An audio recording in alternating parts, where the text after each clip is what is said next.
Hey, what's going on, everyone? Thank y'all for joining another episode of Down South Sports Roundtable. We like to call it Sports Roundtable for short. Mark, man, what's going on, brother? Nothing much, man. Had a great day for sports, a great week for sports, actually. Yeah, You know, yeah, bro. congratulations to the Olympic finals. Yep. Track star, the ones going to Paris. Shout out to the 16-year-old Quincy, Wilson. That's Hey, major, man. man. To be at the Boy, Olympics that's at major, 16, man. That's that's major. And great. I'm kind of That's great. upset that I'm just not learning about this kid, man. I'm You kind of upset, you know what I mean? Because I follow track. Not too in depth, but I follow track. I'm upset. I kind of, you know what I mean, just not learning about him, man. I think he's kind of went viral on a video before, but he's definitely on the center stage right now. So shout out to Yeah, him, his parents, yeah, all the other, finals. yeah. Because you're running against grown man, man, at 16.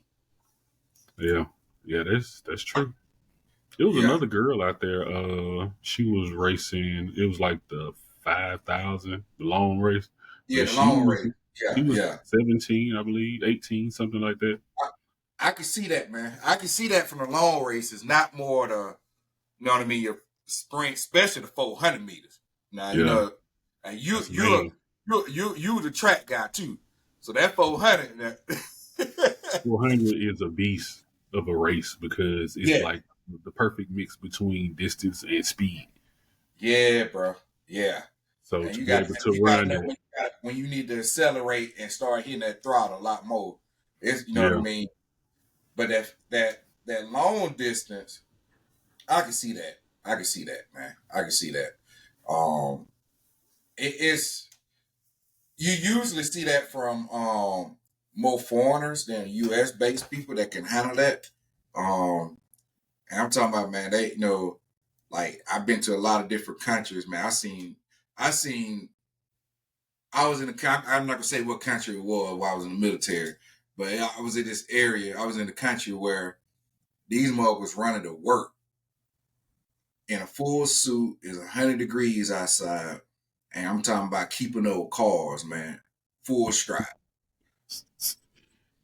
I could believe it. full stride, and that's the people you come back. You know what I mean? That you face in the Olympics like that. Yeah, even with track clothes on. Yeah. Yeah. Like like the marathons. You know what I mean? Hmm. They keep it about a 5 mile. 5 minute pace per mile. Right. Man, dude, That's that's amazing. rough. That's major, Amazing. bro. Yeah. Yeah. So that distant running, man, that's hard. You know what I mean? But I can see that more from a younger kid because a lot of, especially they lighter. You know what I mean? They ain't got no really weight on them and stuff like that. But talking about a 400-meter sprint, bro, for a 16-year-old kid racing grown men, oh yeah, that's major. It is. So congratulations to him, and like I say, all Yeah, the other finalists who are going to Paris. I yeah, believe the but what is this? The 4x1, all the relay matches. I believe those are tomorrow. yeah, yeah, yeah, yeah. I love them relay races, man. I love them relay, man. I remember you cussing out people on the relays, man.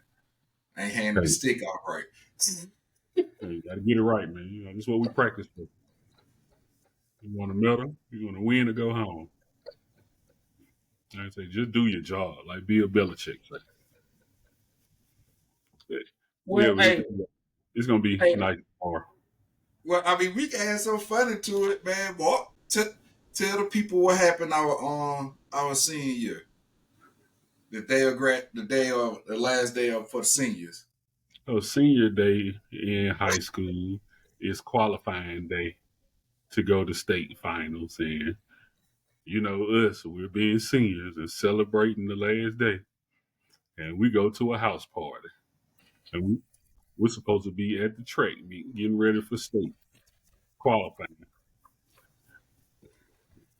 Some of our teammates were there already, and they Yeah, called us when they had the first call for the 4x1. They called us, and I was the only one. Like, all right, come on now, let's go, y'all. Let's go and go. yeah, They They called back later. They called back and said, "Hey, they just made the second call for the 4x1." I said, "All right, now what y'all want to do?" They called back, said it's the third call, and then We too Carl far. We ain't gonna make it. Carl said, "Man, it's our senior day." I said, "All right then," and I popped the bill. That was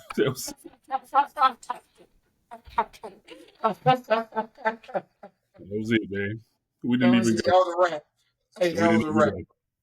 Ready to We go. didn't even go. We had Hey, the fastest time in 5A in the 4x1, and we didn't even go to qualify for state. Easily would have made it because yeah. we had the fastest time. Like I said, our backups ran, and I think they got I second think place, third they place. missed in third place. Yeah. Yeah, Yeah. yeah. So Yeah. they still did good, but They were mad too, boy. They were man, mad. mad is not the word. Our coach heated, heated. He did not talk to us for a minute. Hey, but what's crazy is I don't know if they still do that down there, but like here in North Carolina, and I would tell some folks this: the seniors like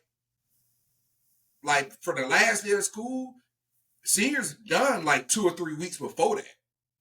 You know what I mean? We got out of school early.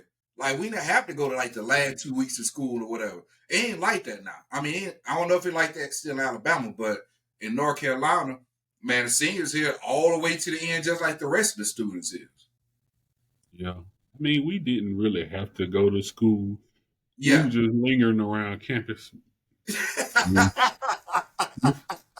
Mhm. Enjoying all the finer things, on Hey, campus. they wanted us off campus, man. They were just tired of us being Oh, destructive, oh, no doubt about it. having water gun fights. You know what I mean? We were just doing all type of stuff, man. They was ready for us to get off campus. Yeah, the principal tried to send us home on senior day. How you gonna send the seniors home on senior day?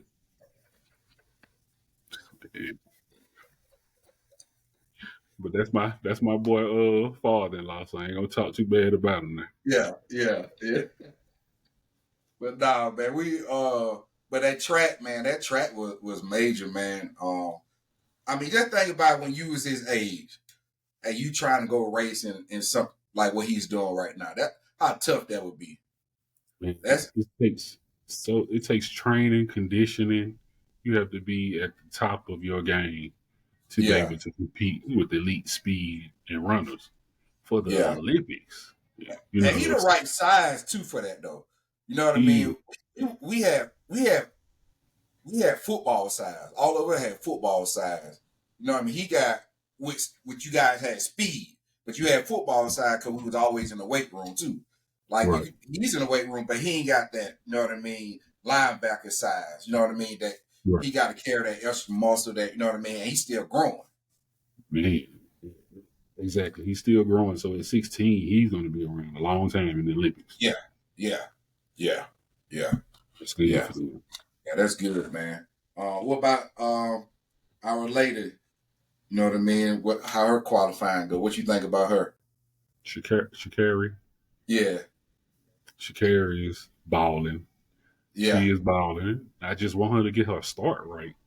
I don't know what's yeah, going on, with yeah, her and her coaching at that start. But she said they've been practicing and working on it. So, I mean, I think it's going to come. That the last qualifying finals match that they ran, that was her best start, yeah, actually. yeah. So I could tell it's getting better. But And she's going to that's be what tough. it is.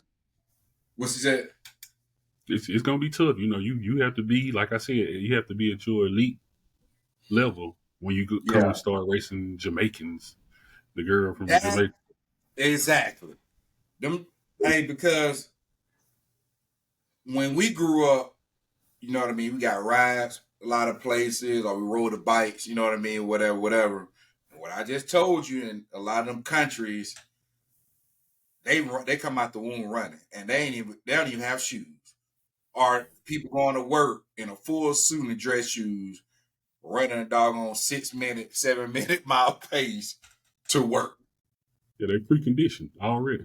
Yeah, yeah. The heat's different. You know what I mean. The atmosphere Mm-hmm. is different. The air is different because it's so sandy. You know what I mean. So they already built for those type of conditions. You know what I mean. So when they go to the Olympics, shit, they just gotta run. Right. You know what I mean? But obviously, you gotta learn the techniques. The endurance piece ain't there, but like you saying with the takeoffs, you know what I mean? Coming up through your start as you progressing up. There's stuff like that from them, man. But dude, they killed the like marathons. I don't people other man like Ethiopian and all man, dude. Yeah. All of them, man. Hey, that you don't want to race them. I'm just gonna go ahead and say it. I mean, they usually do. I mean, the Ethiopians have won. It seems like it for the longest. I mean, we have some good distance runners now. Oh yeah. So we're going to see what they do this year. Yeah. But in the Olympics, they usually the Ethiopians, they usually take it. Yeah. Like I tell you this, man. So when I was in the military, and especially in my first 5-6 years, we was running a lot. We was running distance. You know what I mean? 5 miles, 6 miles. Sometimes whoever, depending on who's running or who set this up for the day, you might have a 10-mile run or whatever. And the people that I was like, I was very competitive. So I'm I started working on my run time, increasing. And these dudes, man, everybody that was always running like a 6-minute mile pace, they all ran cross country in high school. All ran cross country. So they was already used to it.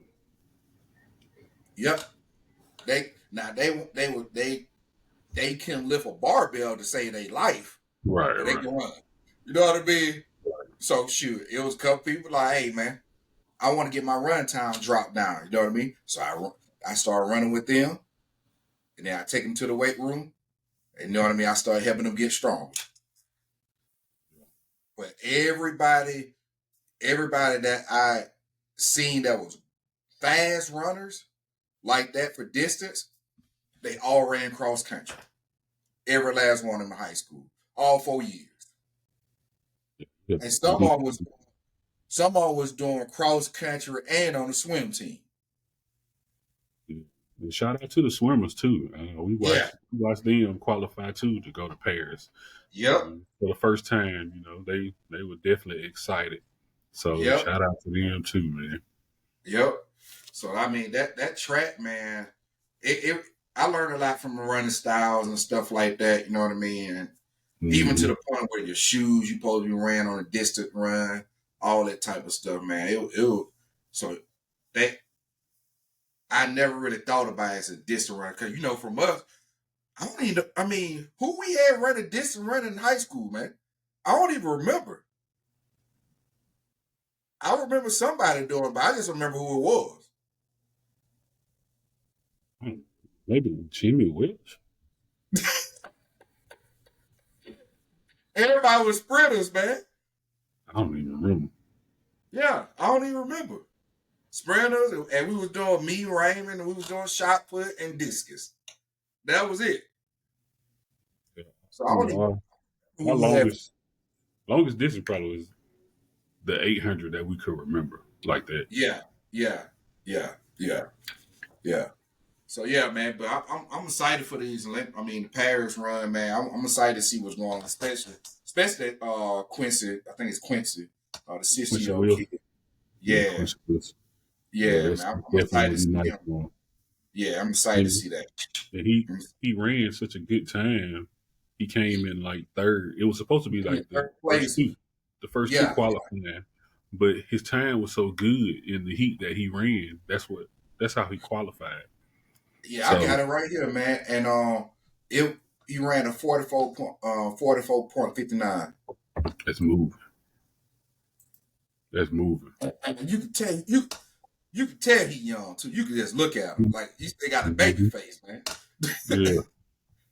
Hip to my Yeah, boy literally. Wilson, y'all need to tap in right now. This young man is 16. I repeat, 16 years old. Y'all see my boy Crispy, the waves, all that. We trying to get to Paris. That's the goal. We got him going up against these old-ass bald motherfuckers. Shout out Vernon Norwood. He's twice Quincy Wilson's age. Bro done been through some shit. He been running all his life. Let's get to this fucking money. Let's go, Quincy. It's time to qualify. Bro already got the 400-meter record for under 18. I promise you that won't be the last time Quincy Wilson makes history. Let's tap into this race. Why are they even showing this dude? We ain't come to see him. Show that young GOAT, man. Stop playing. They got the arrow and the name tag over him already. They know what time it is. They know what we came to see. I'm going to be honest with you. Right now, it's not looking great. But it's cool, though, because we got that closing speed on the back end. We ain't worried about none of this. 16 years old. My boy trying to get to the Olympics before he can drive a car. Hey, come on, Q. Turn it up. It's about that time. I don't like the way this looking right about now. But like I told you earlier, we got that closing speed. Time to really get this thing going. Watch how he hawks all these grown-ass motherfuckers. Look, you can't even see him right now. It's time to turn on that.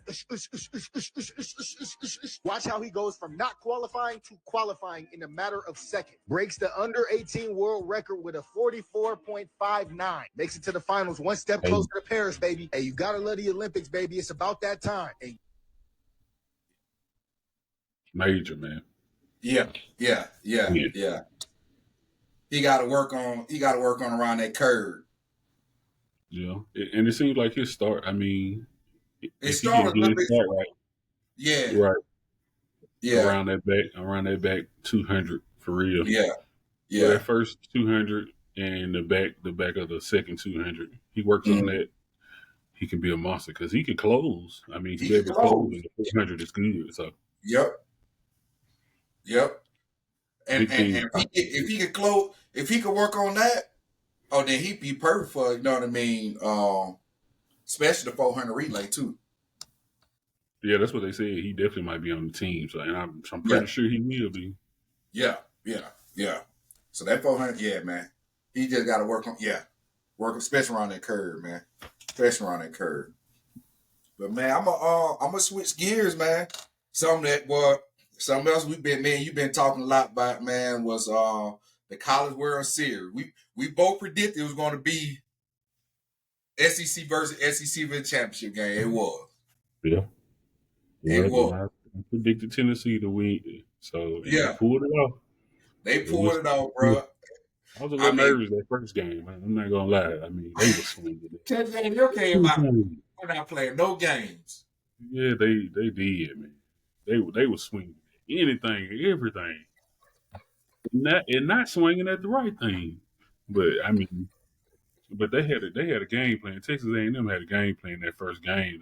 They were destroying them with the sliders and change-ups. I mean, so it looks like they just went back to the drawing board and fixed what they needed to fix for the game 2 and 3 and came out swinging correctly, I should say, and played great defense.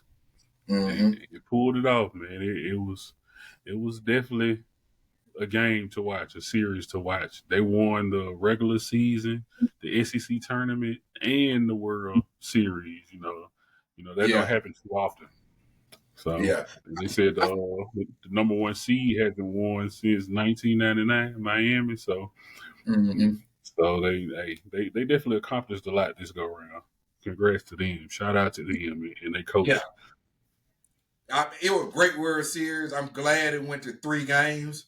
But I told you this, you know what I mean, after the fact. But I'm gonna say it in front of for the audience. But I think Texas A&M got lucky to be in the World Series because it should have been Florida, like I predicted. Remember, I said, man, I think it's gonna be Florida and Tennessee in the championship game if it be 2 SEC teams, which I thought it was. Yeah, I was upset that they had to play. They got postponed, so they had to play 2 games in the same day. That day. But they could have pushed. You know what I mean? They had to play 2 games because they had enough days to cover. Because it was like 2 or 3 days off before the World Series started. Yeah, they could have pushed that game back, man. I feel like Tennessee got a bad rap. I mean, they didn't get the. I mean, I'm sorry, Florida got a bad shot at going to the World Series, how they did them. It's not their fault they had the weather delay at all. Yeah. And they came out and they punished was it Kentucky the first game? Yeah. They punished them. You know, that's a That being quick like 12. turnaround time. Was it Like like 12? 15. Yeah, Like 15. Yeah, he did get a. Yeah, yeah. It got outrageous. I started watching. I said, man, ain't no way. Bro, everything they throwing, they was hitting home run. I said, man, everybody was getting a home run that game, man. yeah. Yeah, So that's a turnaround time. That's a quick turnaround time, yeah, man. I mean, they they only gave do him like a baseball. 3 hour break. Baseball do they play a lot of double headers, which is true in the beginning of the Yeah, season. But you know, when you're playing teams in the World Series, you're playing like the best of the best. So yeah, and like you said, there was a couple extra days in between before they started for the World Series. So yeah, we both had the same sentiments, you know, as far as that goes. They could have pushed that game back, man, at least one day. Gave them yeah, some time to, you know, come out fresh in a new day and play. yeah. But I mean It that's wasn't no time pressure. Cause they ain't changing locations. Everything's in Omaha. right. Ain't like they Right. gotta travel somewhere. You know what I mean? There are gonna be travel arrangements. Right. Come on, man. Right. Yeah, I And, think and they them people that the fans, everybody got hotels. They got unlimited dates because they don't know who gonna win or lose. So right. it ain't like they're supposed to be checking out. Come on, man. And if I know SEC fans like I do, and administration, I'm pretty sure Florida wrote the NCAA in regards to that. If they haven't already, they will. Mm-hmm. Yeah, because Yeah. they not supposed to. It wasn't no reason. You want the best at that point. If it wasn't that many days off between the World Series, okay, that's a time crunch. But you had days off, so they could have they could have played that following day, that, you know what I mean, that next game. Hey, there wasn't no time crunch at all. The field ain't damaged. I mean, what the deal is? I mean, you can tell Florida just didn't have the juice when they came Yeah, after that second game. yeah, man. They tired, bro. I mean, Yeah. because think about it. That last game, it was so high in scoring, man. They was going. They was going, man. So, In the heat. man, yeah, bro. It was Right. hot there. Yeah, it was hot as crap. You know what I mean? They in the sun all day. I mean, bro, it's just, you want from that at that point, you want the best product out there. You don't Yeah. want no excuses. When you get down to that championship, who's going to the championship, you don't want no excuses. You want the best product for the base bang of the buck, man. I think Florida got shafted on that. Not saying Tennessee, not saying that they were going to beat Texas A&M, but you should have gave them a fair shake. Right. True. It Not could have saying still they been would've Texas won. A&M, but Right. you just at least give them a fair shake. Like Texas A&M had rest, but you putting them to go play 2 games in one day. Right. And it's not their fault. Yeah, And I think it would have been a better game too. yeah. They just didn't have no gas. You know what I mean? They have nothing in the tank, man. They ain't have nothing in the tank, man. So, because you got to think about it too, when I can't remember how many pitches they went through with Florida was just knocking everything out of the park, but they were rotating pitches like this, man. So they seeing so many different pitches come in, then you give them 3-hour breaks. Now they got to learn a new pitch. You know what I mean? Like, Yeah. That's real. You have to scheme for a whole new team. yeah. So I think Tennessee would have still won regardless. I said Texas A&M, like I said, I don't think Texas A&M, I don't know if Texas A&M would have still beat Florida if they gave them a date, moved it today. But I just say give them a fair chance, the best product on there. You know what I mean? I think any other sport would have probably did that. Yeah. And I'm telling you, man, if it would have ended up Florida and Tennessee, it would have been crazy out there in Omaha. Yeah, It would have been nuts. yeah. I mean, like I said, I mean, it's not taking nothing away from Texas A&M at all. They played a great game. They played a great game. They did awesome. Yeah, But Florida is, like I said, they're a different monster. They've been there before. yep. As you can see, they know how to win when it's time to win. Mm-hmm. I mean, they have all stars, first rounders on their team who are going to the MLB, no doubt about it. Caglione, there. they have monsters on their team, man. So You know it what's just would be crazy? different. You know what's crazy, man? And I started noticing this, man, because every time they, you know what I mean, every time they put up like the player stats, they were putting up there like how tall or big, you know what I mean? I'm like, bro, a lot of these baseball players got football size, man. Oh man, yes, Like, yeah, I'm looking at 6'3", 225, 230. I'm like, God, dog, bro, a lot of these got football size, man.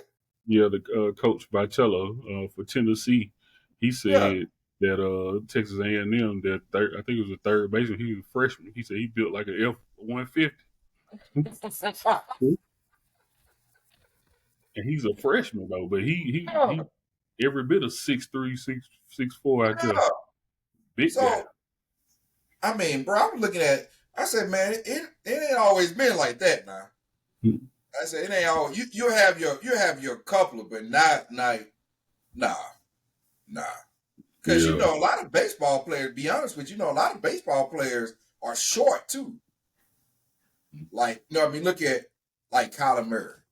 You know what I mean? Look at Russell Wilson. They not that tall. They like, Kyler Murray is like 5'11", 5'10". You know what I mean? You look at Russell Wilson, he's like 6'1", 6 foot. You know what I mean? Just using him as an example. They ain't 6'3", 6'4" like a lot of these dudes is now, man. yeah. You're right. Marcel Ozuna, the bear, and you know Yeah. your Mark McGuire, you know those Yeah. those big cats. So Those big cats, man. you know, God, dog. they got a lot of tall, big guys now in the league. Yeah. In Yeah. the They defense. start, yeah. So, but yeah, man. But like I said, it was a great World Series, man. I It mean, really was. I'm glad we were satisfied because it went 3 games. I don't want to see a 2-0. Mhm. I didn't want to Right. see that. You know what I mean? And that shows you that coaching. And you know what I mean? When you already know, like when you get that far down the postseason, you ain't worried about nobody's talent that's out there. You worry about it come down to coaching. Game Your coach plan. is what's gonna mess you up. Yep. If you don't pull those pitches out at the right time, Yeah. put the right They won't ones in. hesitate either. Somebody got took out the first inning. They won't hesitate. Hey, But you have to hey, adjust. You have to they do adjust. it like this. Nah, I ain't feeling it. It's I a ain't game feeling plan it. decision. Yeah, they ain't trying to give you no time to make no adjustment. Hey, if we make it to the next game, you can adjust then. But now, Right. we gotta Right. win this. You got to make it to the next game. You gotta make it to the next time, man. They wasn't playing around with that. You know what I mean? And that's where you get to that point in the season. It's all coaching. It's all coaching. Like look at, you know what I mean? Look at the NBA Finals. You could say we could say like Boston, they had a better matchup against Dallas. But a lot of the stuff too is they got outcoached. Dude outcoached Jason Kidd. You know what I mean? Look at like NFL, the Chiefs, Andy Reid, he's a GOAT. You know what I mean? He know how to come up with the right thing because he's been before. Hey, he's gonna out. It's not just a talent, but he's gonna outcoach it. He's gonna understand what he need to do, how to adjust for what you trying to throw at him, and he's gonna throw some more stuff at it. It get down to that coaching at that piece. The skills got you there. Now it's all Yep. about that mental piece of the game. That's true. That's true. I mean, they said, Missoula, like you saying, him out coaching Jason Key and Grant Hill. Oh, Yep. Jason, you know what I'm talking about. Jason Kidd. Jason Kidd, yeah, Yeah. saying him out coaching Jason Kidd in the finals, which was getting Luca and Kyrie off a ball screens, just making some plays so it opened up for him. I mean, so what you said about Andy Reid, they said it was going to be his worst year since they didn't have Tyreek Hill, and you see what he did. They made a way. So you have to you have to be a game plan coach type of coach. So it's true. You can't necessarily force your scheme on players that might not fit your scheme. Right. You gotta have, if you got a playbook like you heavy run, but your doggone running back is 150 pounds, you ain't gonna be heavy run, bro. Like that. Right. You know what I mean? they ain't gonna last. You know what I mean? You ain't adjust. gonna have a team. You too Got to light. adjust. Yeah, you gotta adjust. Yeah, So that's what they did. That's what they did in the World Series. You they know, adjusted. putting the right pitcher in, at the right time. You see what they're hitting. Who can throw the best pitch? Who's throwing the best fastball at this time? Who's throwing the best slider, change up? And they did that. Like I said, they came back with a game plan after game one, losing game one.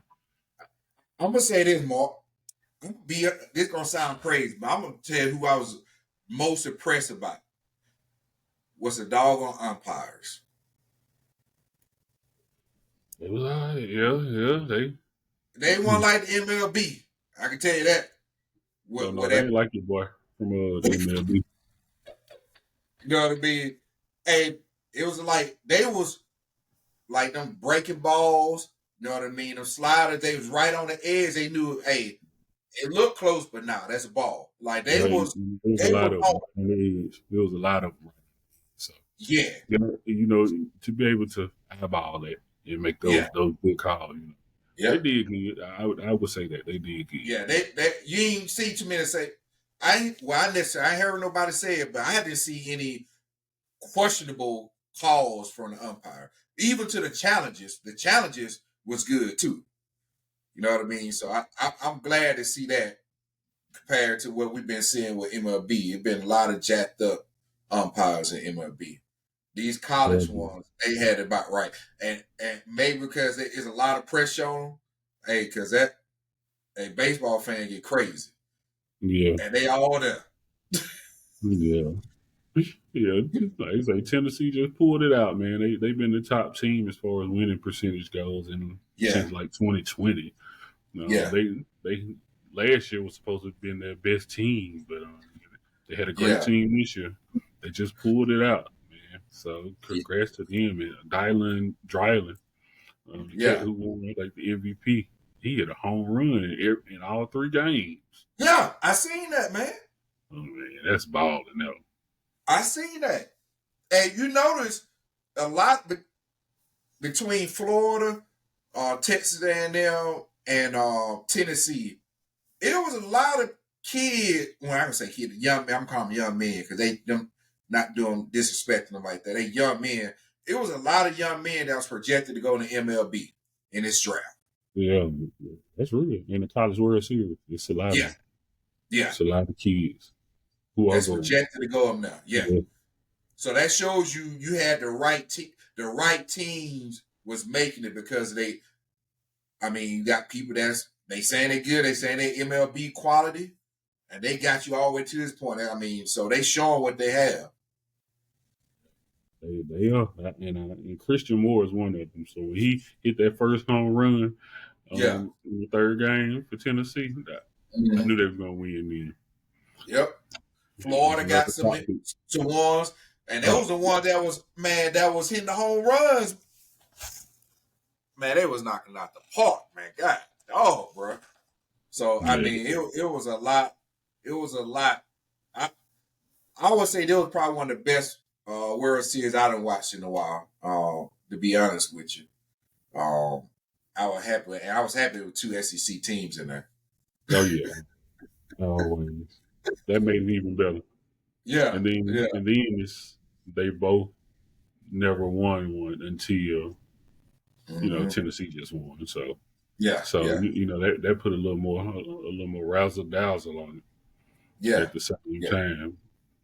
And what that finna do is that finna rise up the stock in SEC baseball because everybody Alabama probably gonna try to load up. Auburn about to load up. The Mississippi team, they about to load up. Yeah, everybody about to load up. Again, Auburn and Alabama is coming. Yep, it's coming. You telling me the SEC done won 6 straight College World Series? Alabama and Auburn ain't got one. I already know how we think. Yep. Yeah. Hey, somebody better figure something out because it ain't work. Who need to be paid? Right. Now you got it out here, but who need to be paid? Let's make it work now. Come on. Man, let's make it work. Make it work. Yeah. It just trickles down from football to other sports now. Yep. You went from there, basketball. Oh, they good? No, we got to be good. Did you hear anybody talk about NIL money, or like for the players that's like say the ones that top people that made in the World Series? Like, have you heard of like NIL contracts with like some of these baseball players? I haven't heard no numbers from those. No, I haven't heard too much about NIL. I just know the coach Batella from Tennessee was talking about one of their players, two of their players. Parents weren't able to make some of the earlier games. Uh-huh. In the World Series, and he was just talking about, man, since we got this NIL going on, he said he wished there was like a fund. I definitely agree with it. If there was like a fund or something, that could be used to get the parents out there to the game. Yeah. Yeah.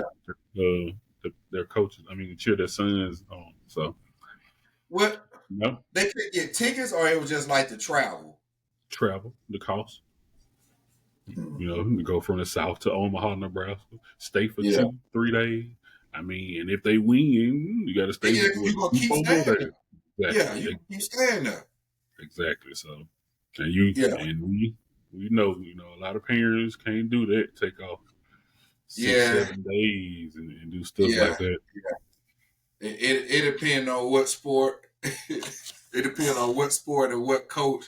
Somebody would have found some money somewhere. You know what I mean? It depends on what, if it was football and basketball, somebody would have found some money somewhere. Yeah, all you need is a white envelope. Yeah, it would have been a white envelope in a mailbox, and that's it. You know what I mean? The water bill. You open it up, it would have been like. That's all it takes. I've seen it before. It's crazy because baseball got a lot of money in it, though. They do. So that's kind of interesting. They do. And that's what they were saying as far as Tennessee goes. They were like, everybody was saying they're so surprised that this is Tennessee's like first championship because there's so much money in baseball in Tennessee. Yeah. Oh, it's about to be. That stock about to rise. It's about to rise. Man. It's about to rise. And them too. Yeah. And we not surprised by it because how Texas dollars is. That's you know what I mean. That's different. Money. Because you remember when they might have that Johnny Manziel effect. You know what I mean? How they was with baseball, and then everybody started throwing money at it. Now I can see that. I can see that happening with Texas. I can see that. Yeah.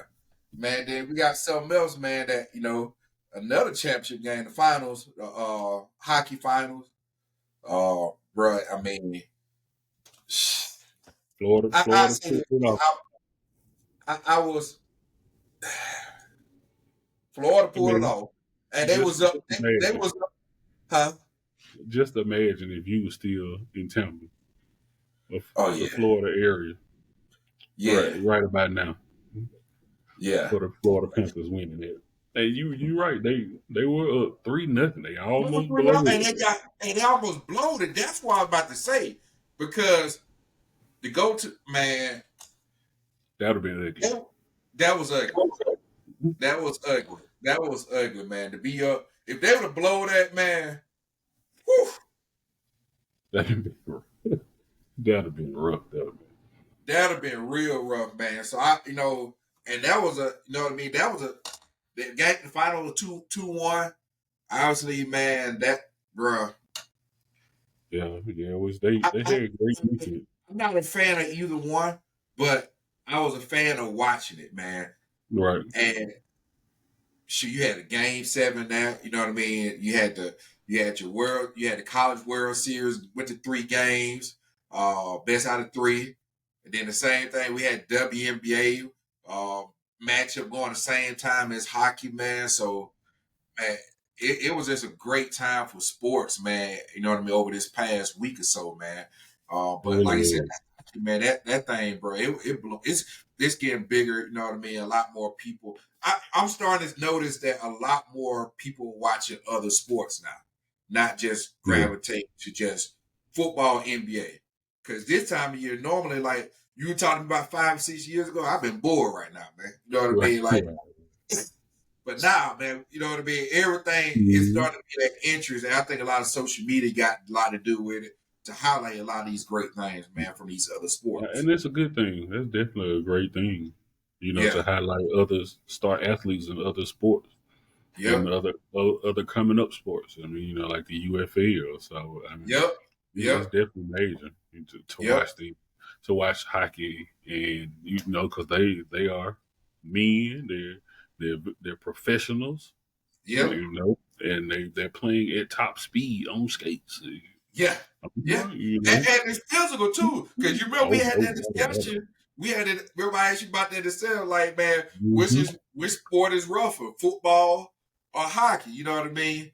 Uh, and we agree football is rougher, but shoot, hockey ain't too far behind because they gonna square up with you. You know what I mean? So Man, we grew up playing football, but one thing me and my brother loved to do was play hockey on Nintendo because we love to fight. We love to fight. No doubt about it. Every time. Yeah, huh, so like I say, shout out to Florida Panthers. I think Carter Verhaeghe, I think this is how you say his last name. I think he yeah, hit both shots yep, for Florida. They played yep. great defense, man. They stopped like 25 out of 26 hits to Right. the goal, so they balled that. They knew they had to because you did not want to blow a 3-point lead, 3-0 lead, and And, lose the Stanley Cup. and think about that too. When I was what we talked about earlier, when I was stating about when you get to that point, it's coaching. Mm-hmm. You know what I mean? You make it to you just blew a 3.30 lead. Now you in game 7, 3-3. That's coaching. Mm-hmm. Coaching and On both winning parts. on both On sides. both parts, yeah. Yeah, To even come out of a 3-0 deficit. yeah. First of all, That's your mentality is messed up because you just blew a 3-0 lead. You got to dig deep. You got to dig deep, man. Yeah. You It's got to dig real. deep, man. So yeah, man. That's crazy, man. That's They crazy. pulled off, and that's another first. First Yeah, Stanley Cup for Florida. yep. So man, but yeah, bro. Then what I talked about earlier with the WNBA, that's right. That same time you had Mm-hmm. Chicago and Indiana playing, which I highlighted was the Caitlyn show and Angel Reese show, man. Great game. I got the viewership numbers, man. This one, it said it peaked at 2.3 million viewers, which was higher than the last time they matched up, which was 2.25. Both of them was the highest in the last 23 years, which you stated on our last videos. Um, and now you're hearing more talks about will Angel Reese be the rookie of the year? And what's your take on that, man? I mean, she is balling, and she hasn't stopped. Yeah, So she sure could be. I mean, at this point in time, yeah. I mean, I Peyton balling too, but Angel Reese is getting like double doubles yeah, back to back yeah. game. So she And sure remember, could. I say this, man, because I think I said it on one of the videos, one of our older videos. I think it was right. It was before. It was before. I know it's before the WNBA draft. We did a video, and I said, man, I don't know how she'll be able to Angel Reese with her size because I think she's 6'2". I said I don't know how her size would be under the hole in the WNBA, or is she gonna have to play more in the perimeter? You know what I mean? Hit more jump shots, and I'm completely wrong about that. She playing in Like the hole, down low, and she love and it. rebounding. She love it. So I was completely wrong about that. No, I didn't say she wasn't gonna do good. I just said I was just wondering how she been handle where, you know what I mean, not being like 6'5". You know what I Right. mean? She's 6'2". But prove me wrong, man. Hey, she proved me wrong. So I have to make sure I give her flowers on that one. She proved me wrong because she's having her own under the hole, man. She She loved it. Like I say, she Yeah, loves the ball under the rim. That's yeah, where she makes her money at, yeah. rebounding and scoring. Like I said, she's averaging double doubles. So And let me ask you something, Mark. Let me ask you this. I think I think it's part most. I think part of it is also the matchup that she's getting because you have Cardoza that's a taller center. You know what I mean? So she's going to take that taller person going to gravitate to Cardoza. So she's not fighting a 6'5", 6'6" center. You know what I mean? right, Compared. So that might help out a lot too. I think. it does. It helps out tremendously because Yeah. you're not the big person on the floor. You're not necessarily Yeah. playing the 5. You can play the 4 You playing a 4, but and can still get you your still points. under the hole. Right, Yep. right. So yeah, that definitely helps her out. Yeah. So, but I mean, you know what I mean? Just like you probably yourself, man, I was going back and forth between hockey and that game, man. And shoot, bro, it was that game I say for the WNBA was great for the WNBA for viewers. I looked up the ticket prices. The ticket range for that game, if you was to go in person, the cheapest ticket was $350 and it went up to $1,500. Yeah, they Caitlin Clark just left. Well, Indiana Fever just left Atlanta. They played Atlanta Dream, and they usually play at a smaller arena, but they moved it to the State Farm Arena, a bigger arena, because so many, the demand. So many people wanted to go, and it did what it was supposed to do. Yeah. Yeah. Yeah. Yeah, so yeah, man, it's growing bigger and bigger. Like I said, they expecting to expand in, I think they said 2 years or by 2028. I can't remember, but They or gotta two gradually teams do by it. 2028. Yeah, they gotta gradually do it, man, because the amount of resources it take. Um, and then before you talk about start building bigger arenas, you want to make sure you got longevity in this thing too. But that money's flowing in now. That's Yeah, flowing I in. mean, Think about that. That you got most WNBA games. Most NBA games not even paying $350 to $1,500 for an NBA game. You right. usually So only see in the that's what first I'm round saying. playoff either. I think longevity is here to stay with them. Yeah, Exactly. Because of that, based on that alone, I believe this is, like we were saying, the Magic Johnson, Larry Bird for the yep, WNBA. And not necessarily just honing in on Angel Reese and Caitlin Clark. Because, like I said, yeah, it's Cardoza, it's Cameron. It's a lot of other players out there too. But this is yep, just that year, where it's yep, magnified and it's growing. So yep, shout out yep. to them. Yeah, bro. Hey, man, I was happy about it, man. No, hey, it wasn't nothing. I enjoyed it. I just say that I enjoyed Yeah. it. That game came down to crunch time, man. It was, hey, bro, it was just a great game, man. You know what I And mean? it felt like a playoff game. Yep, yep, yep, man. Hey, I got a video of an embarrassing moment since we on basketball. I think this is a high school game, to be honest with you, and I think this person, whoever the defender is, probably gonna have to stop playing basketball after this. I'm gonna have to go ahead. He's gonna have to stop playing basketball. All right, you got it. Stop. Here you go.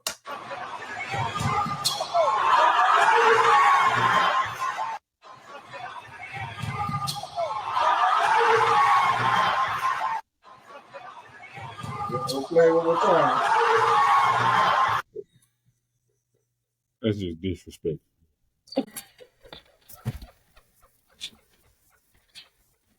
We ain't have to do that man like that. And everybody knew it was coming too. Hey, it's like he did that before. You can tell. You can tell. That's his home court. He been doing that in PE every day. They knew it was coming. Hey, wait for the victim. Wait for a victim. That's all you been Yeah, waiting on. yeah. That's dirty, that man. You ain't have to do that man like that.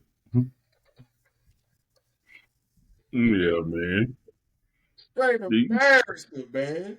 Straight embarrassing, man. So, I hope the Lakers don't get embarrassed. You know. yeah, yeah. So, I mean, speaking on the Lakers, we can break this up in two parts, man. We'll start with just the Lakers first by them uh, basically hiring JJ Redick to be their next head coach. Now, when that news broke, we know we've been hearing rumblings, blah blah blah. You know what I mean? Whatever. Like, especially with Dan Hurley. Then Dan Hurley came in. He said, "No, I'm staying at UConn." Then went back to JJ Redick, man. So talk to me, Mark, man. What's your thoughts on this, bro? I like it. I love JJ Redick. I love his mindset. He is a wizard when it comes to basketball. He's definitely been there before. He knows what it takes. I think he played like 15, 16 years and was in the playoffs 15 years. He knows what a team takes to go to the playoff. The only thing is he going to have control to be able to get players in that he needs? Everybody knows that they don't have the players right now to compete with what's going on in the East or the West right now at this point in time. So, I And I'm mean, hearing AD might get traded. yeah, right. I've been hearing that too. Yep. For DeRozan and Zach Levine. So, I mean, that'll be a great trade if that happens. I hear Clay Thompson. He wants to pursue free agency. He'll be great for teams like the Lakers or the Wizard. I mean, not the Wizard. Washington. I mean, not Washington. I'm sorry, Minnesota Yeah, yeah, or the Mavs.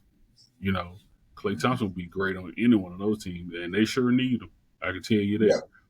yeah, yeah. So I mean, we're gonna see. We shall see. Like I say, it's just gonna be, man. Are they gonna give him the amount of pool that he needs to be able to draft the pieces that he needs to win championships? He said he knows what the stipulation is winning championship, but sometimes it can be above your head as far as like putting the pieces together to win the championship. And a lot of coaches are fall guys, as we know.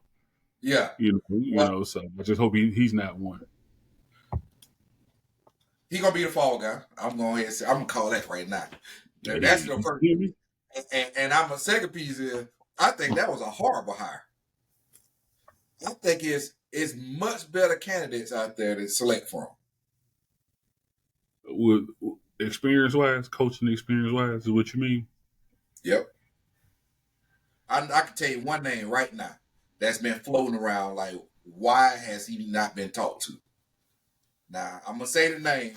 And Mark, it's a conversation me and you had that I think when I was overseas some years ago, and I called you from overseas. I was like, man, this dude pissing me off, man. It, like, man, when he played on Boston team, we went to the championship, and they put him in, get him the ball, just jack him a three, take him out. Man, he used to make me mad. Sam Cassell. You remember that conversation? Like, bro, take Sam Cassell out of this game, man. Why is he in there?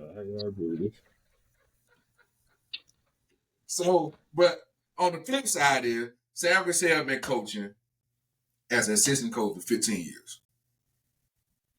He has a ring as assistant coach. He has a ring as a player. Something JJ Redick don't have none of.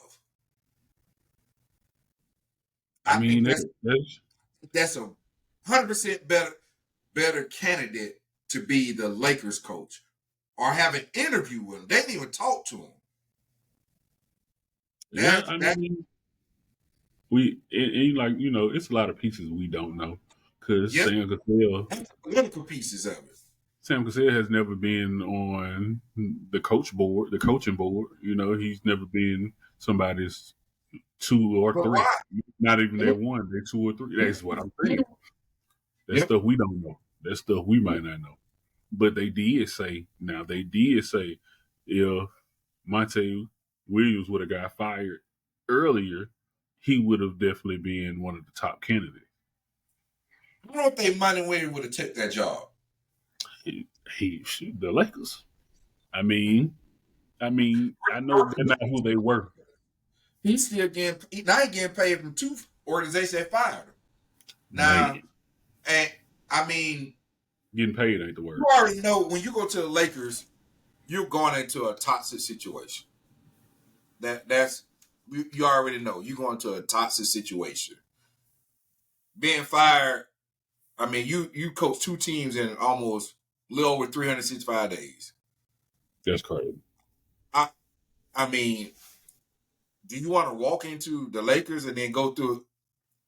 I don't think so. I need to take a break. I'm still getting paid big money, so I need to take a break. And they said he probably wouldn't have taken it and would have taken a break, which is definitely honorable. I mean, and commendable. Yeah. I mean, who wouldn't after what he's been through? I mean, after they done lied and told you, you'll be back, we want you, and fire you, just out of nowhere, blindsided you and fired you. That's all right. Yeah. Pay me. Just pay. You gotta pay him. Mm-hmm. And you just did his. Yeah, that's so crazy. A whopping contract. My friend, it was the highest salary. It was the highest salary for a coach. Yeah. So I mean, but I don't. This JJ Redick, that right there, I think that was a horrible pick. I think that was a horrible selection. I mean, I wouldn't say horrible. I wouldn't say horrible. I mean, like I said, the man knows basketball. He's been around the game. He's been around the game. He knows what to do. He knows what a program should look like. He knows how to build a program. He come from winning. Like, he came from under Coach K, straight into the, like I said, a 15-year NBA career. So his pedigree is correct. So I say this. When you apply for a job, what do you have to submit? I mean, credibility, your resume, and that's true. That is true all the way. So what did he hand him as a resume? A blank sheet of paper? I mean, but what have you done though? His resume is on display. Well, I mean, what resume? What you displayed? I'm talking about not player resume. I'm talking about coach resume. Oh, they don't care about that, man. As you see, one thing about sport, it don't have to be on paper. One thing with sport, it does not have to be on paper. That's what I'm saying. But you got somebody like Sam Cassell that has a resume in coaching. Also has a long career as a player. But, I mean, that's true. But think about how many players go into coaching. So, I mean, first year, second year. Killing more. I mean, you just have all type of coaches, players who go into coaching. And so name a player that went straight to be a head coach and successful. I mean, it don't happen too often. I don't know one. A player who went straight to a head coach. Straight to a head coach. I mean, he's been retired though. And what's successful? Won a ring. When I say successful, won a ring. I ain't talking about like went through the ranks, went through as assistant coach. Then I'm talking about straight from player straight to head coach. Because that's basically what JJ Redick doing. It's just he had a longer break because he's been on TV. But he's basically going from player straight to be a head coach, and you expect him to be a champion. And he never even coached in a championship game. He never even played in a championship game. Who? What you mean? Do he have an NBA Finals ring? You mean NBA? Yeah. He coached fourth graders.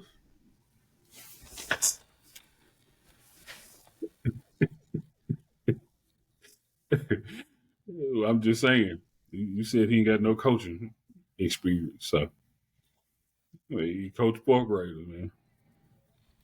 Mm-hmm. So that's his resume. Mark, so that's it. Technically, he didn't go from a player. So all right. So we could go get somebody right now from Municipal Park or Navico or Gargis Park. You go straight to the NFL right now as a head coach and be successful. No, it's different. Different. Come on, man. They didn't play. That's trying to make. Hey, the resume gonna look the same as JJ Redick.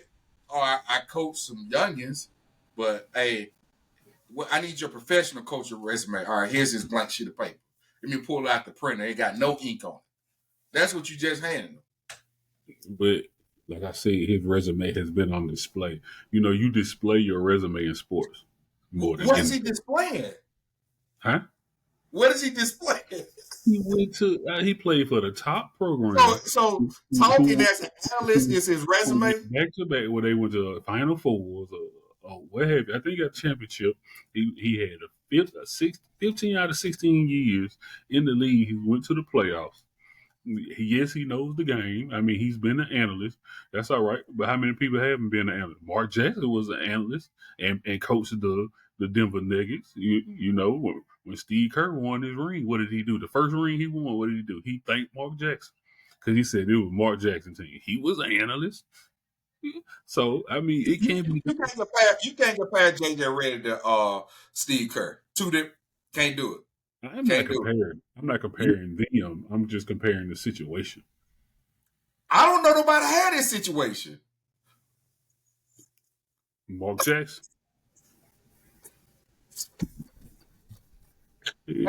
So you want to compare Mark Jackson? What did it get Mark Jackson? A permanent analyst position for life. Punk got him fired. Yeah. I mean, I don't know, man. I'm not necessarily for how I'm not how I went. If you want to do that, to be, I guess I'm different. I'm gonna say I'm different on this. So you think Sam? Sam Cassell should have been the head coach of the Los Angeles Lakers? Resume wise, yes. No. Resume doesn't win championships, as we can see.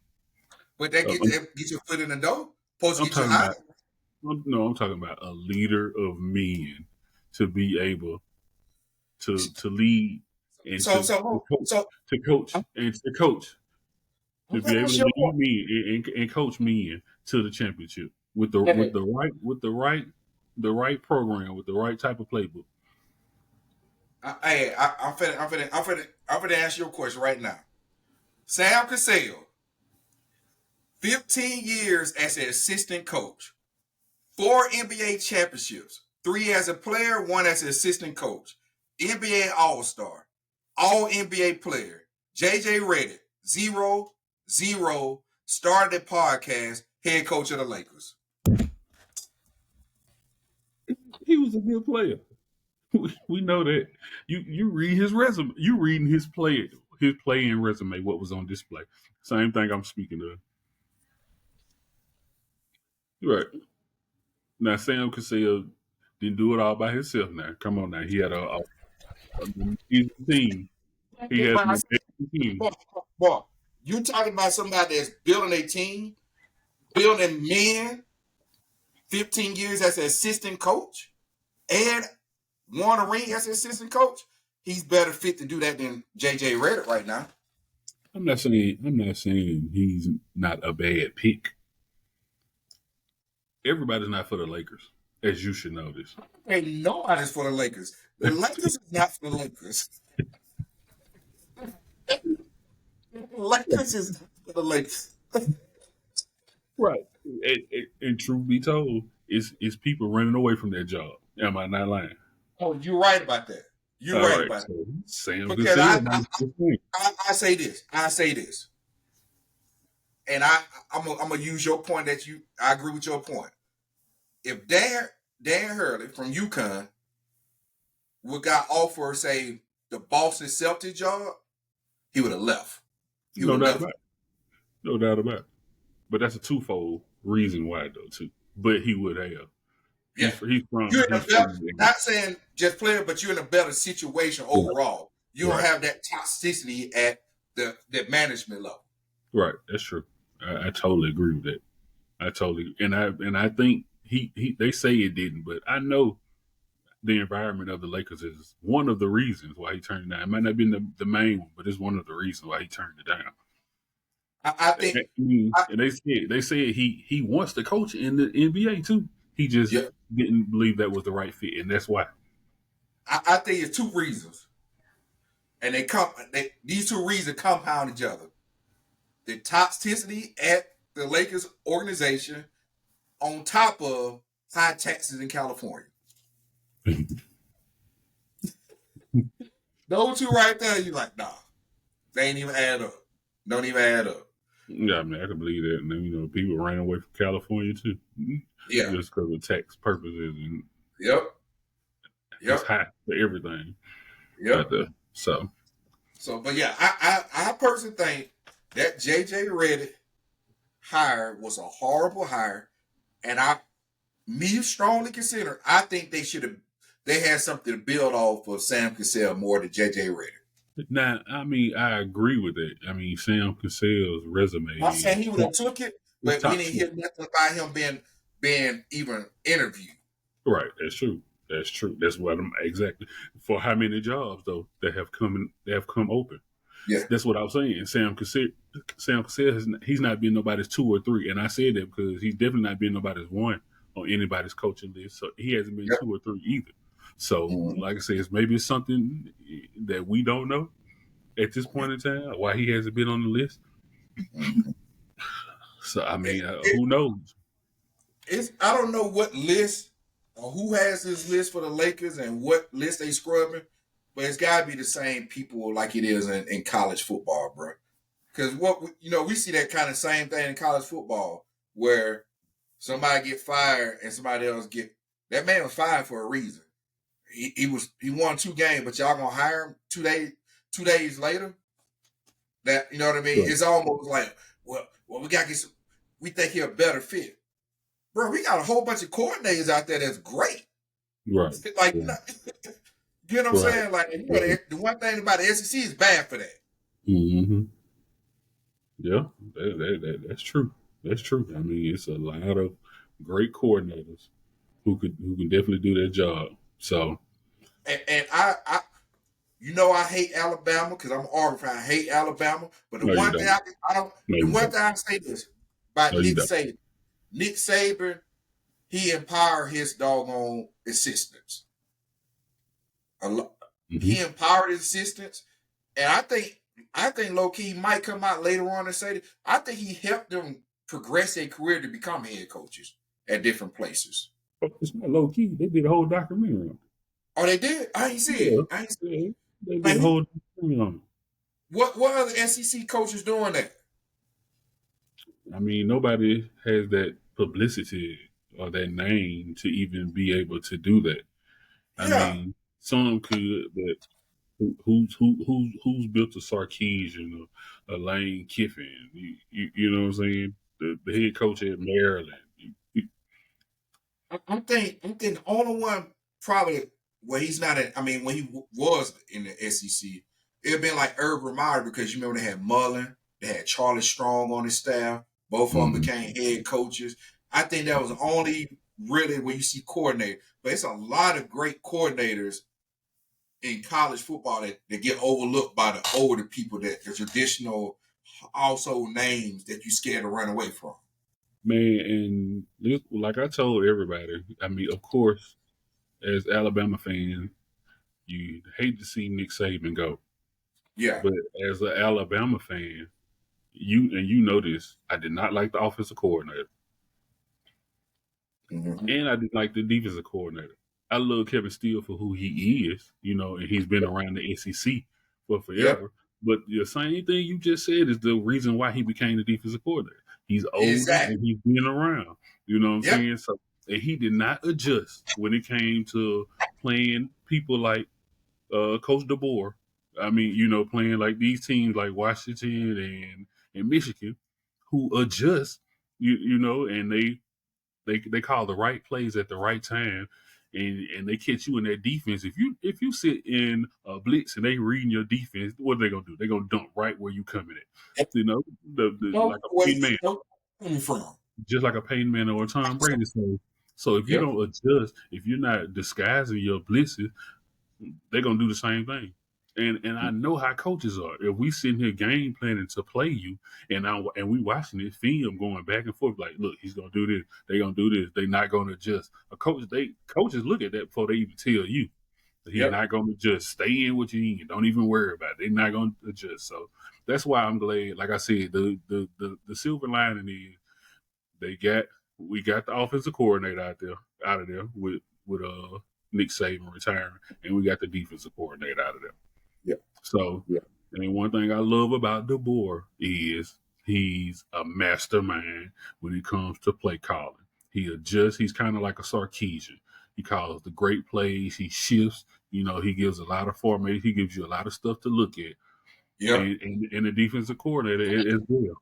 Yep. Right. The defensive Yep. coordinator as well. So, He always has speed. And right. that was Sarkisian always had somebody with Always. speed, or multiple people that had speed where, like, they can do a lot of motion to catch you. Oh, you in man coverage? Oh, it's a problem. Now he putting everybody in motion. He gonna throw a lot of oxygen. He's gonna bail back, and you ain't gonna be able to get there fast enough. Like you said years ago, you hate when they run man coverage on goal line. How you gonna keep up? Like, it ain't enough room. It's too condensed in there, man. I hate it to this day. Every time I see it, I shake my head. I don't even. Sometimes I even close my eyes. I just don't even want to see it every time. And then when I see that they're not in it, they're in like a zone blitz or a zone pressure or a zone man or stem at the line. I love it. And every time it works. Every time though they put him in that man, what somebody like Andy Reid does, put somebody in, cross them up. Remember that's how they beat the Eagles. Remember that's the Eagles. The same they did man coverage. They sent them in motion, just over the tackle. Next thing they hike the ball, the doggone cornerback is back there with the dog behind the linebackers. Right. And he bailed back out. He can't get there fast enough, bro. Right. Not at all, man. He don't get that fast enough, man. It's the worst defense. Man, put them in cover 2, man. Like a hard cover 2, man. Cover them flats, man. What the?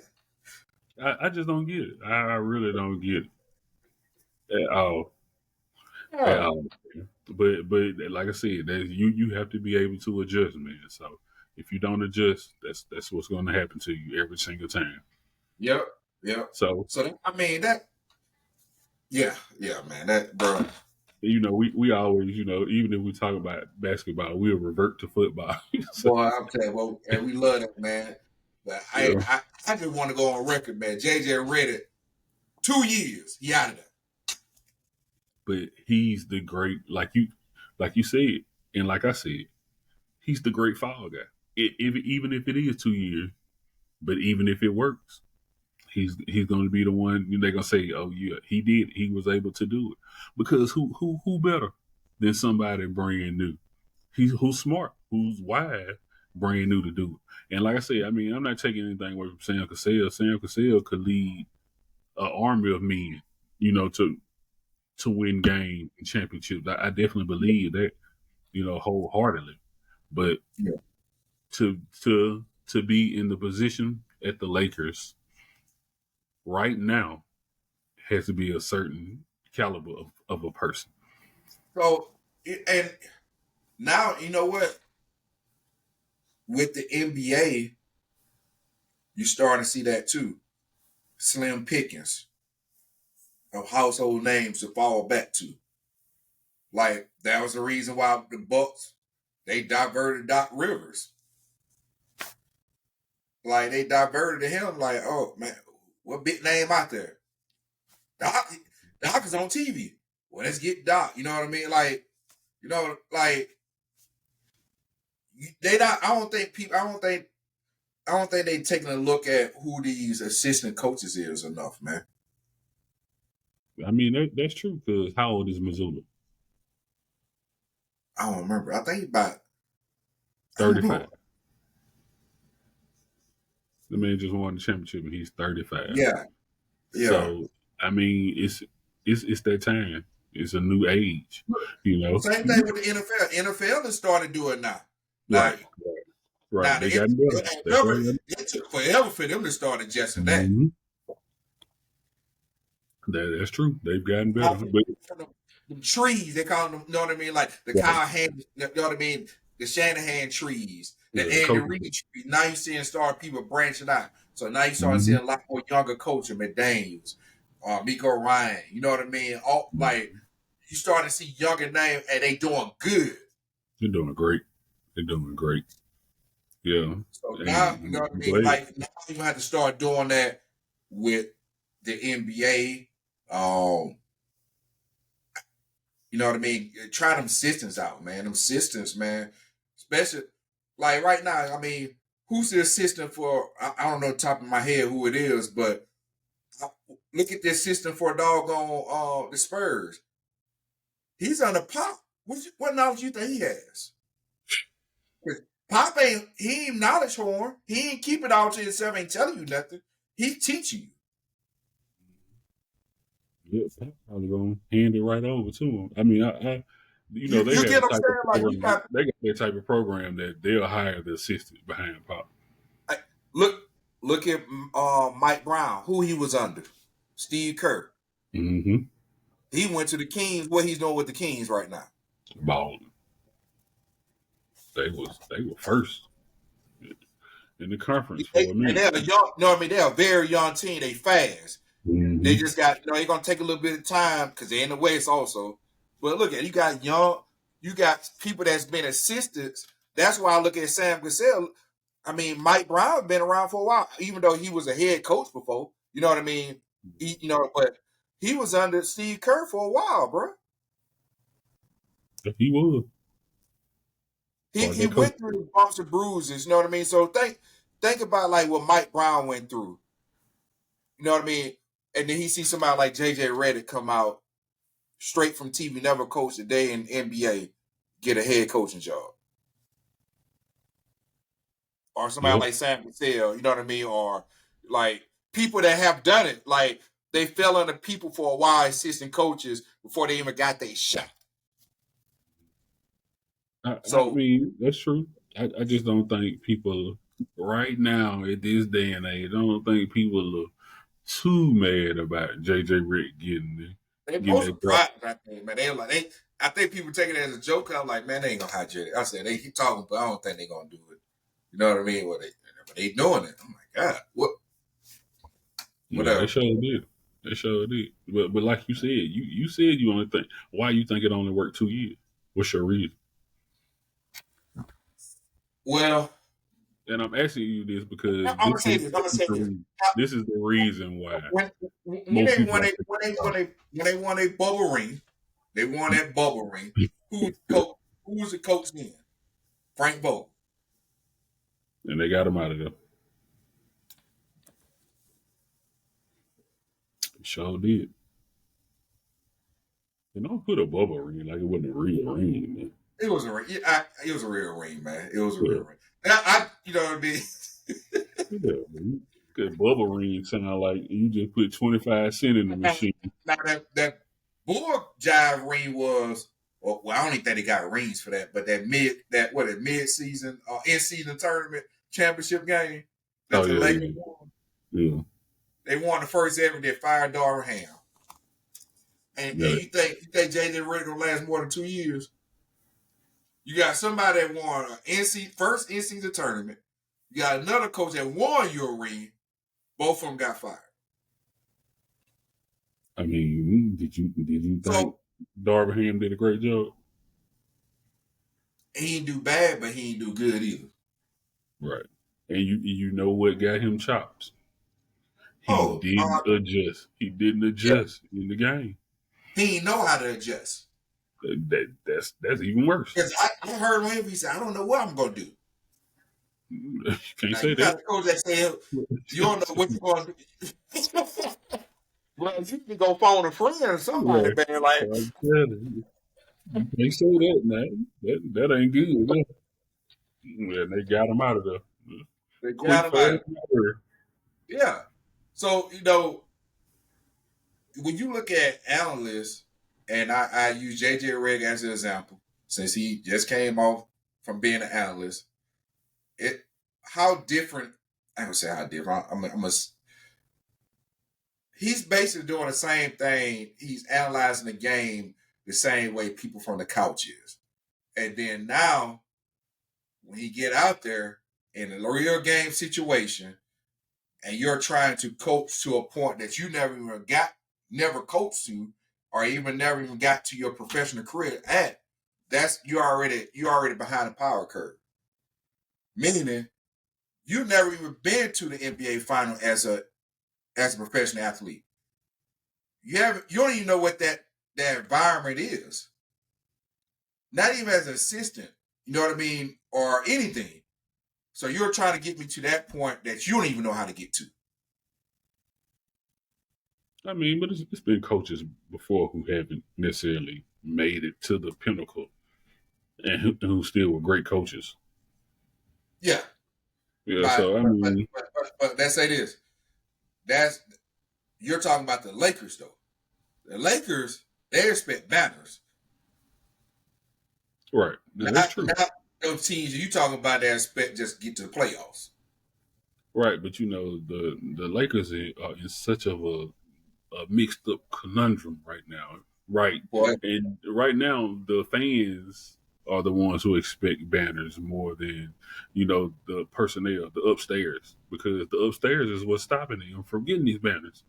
Because they could Yeah. have been made trades over these years and free agency, got the Yep. players that they needed and wanted, but they Yep. they keep blocking it. They keep stopping it. They're not going to the forefront to secure players that they need to win the championship. So that's what I'm saying. So I mean, it could be 2 years, 3 years, who knows? But or it could be one of those situations where the upstairs, the upper room, they keep doing what they normally do.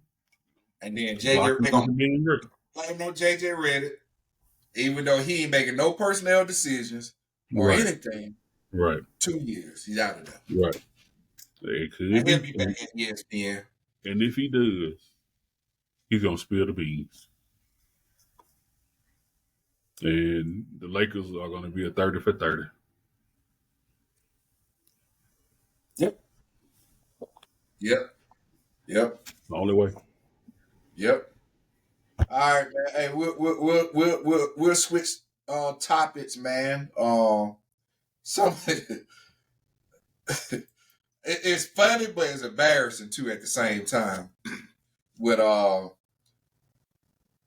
with the golf tournament that just passed not too long ago, a couple of days ago, where you had some protesters storm the 18th hole because they are upset. You know what I mean?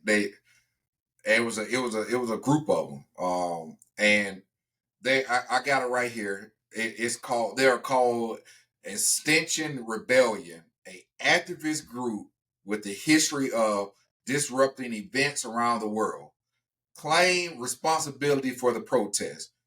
In a statement emailed to the Associated Press, the group blamed climate change for an electrical storm that injured 2 people at a home near the course that Saturday. So they want to disrupt a major golf tournament at the 18th hole for Schefter to make his final shot to win the tournament, to protest something dealing with the weather. Electrical for that. electrical storm that injured 2 people at a home. So it got to be a lightning strike or something. That's what they blame. So they decide to take it out on a PGA tournament.